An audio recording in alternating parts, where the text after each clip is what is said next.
সমালোচনা যেন নিত্যদিনের সঙ্গী এনসিপির। কখনো চাঁদাবাজির অভিযোগ, কখনো মব রাজনীতি, আবার কখনো হুমকির রাজনীতি। জন্মের পর থেকেই দলটি যেন হাঁটছে বিতর্কের মেঘের নিচে।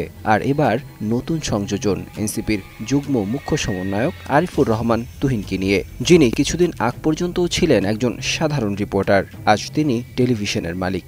নায়াসিনামাইড ও স্যালিসাইলিক সমৃদ্ধ লিলি ফেস ওয়াশ, যা ফেসের ডেড স্কিন সেল দূর করে দেয় দ্বিগুণ ফাস্টার ব্রাইটেনিং।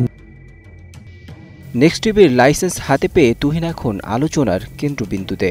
জানা গেছে তিনি 2024 সালের ডিসেম্বরে জাতীয় নাগরিক পার্টির সদস্য হিসেবে যোগ দেন। এর আগে তিনি একটি ইংরেজি দৈনিকের স্টাফ রিপোর্টার হিসেবে কাজ করেছেন।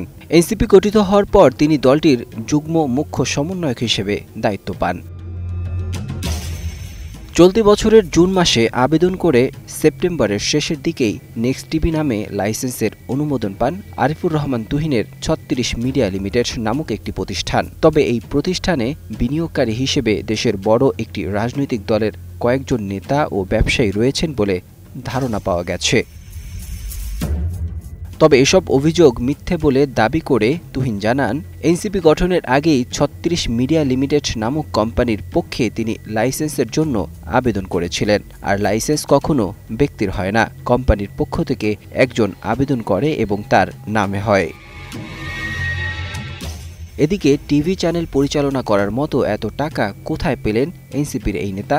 এমন প্রশ্নের জবাবে তুহিন বলেন, আমরা অনেক আগেই প্রতিষ্ঠানটি খুলেছি। পরিচালনা বোর্ডে অর্থ লগ্নিকারী ব্যক্তিরাও আছেন, আর বোর্ডের সিদ্ধান্ত অনুযায়ী আমি সাংবাদিক হিসেবে প্রতিষ্ঠানের পক্ষে আবেদন করি।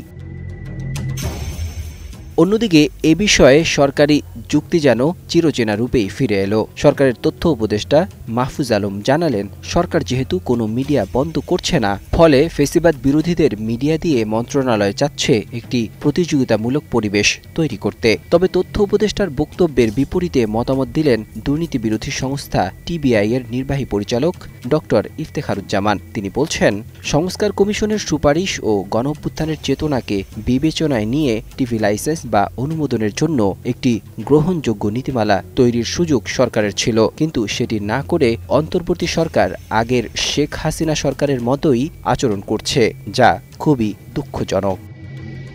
Next report, 21 television.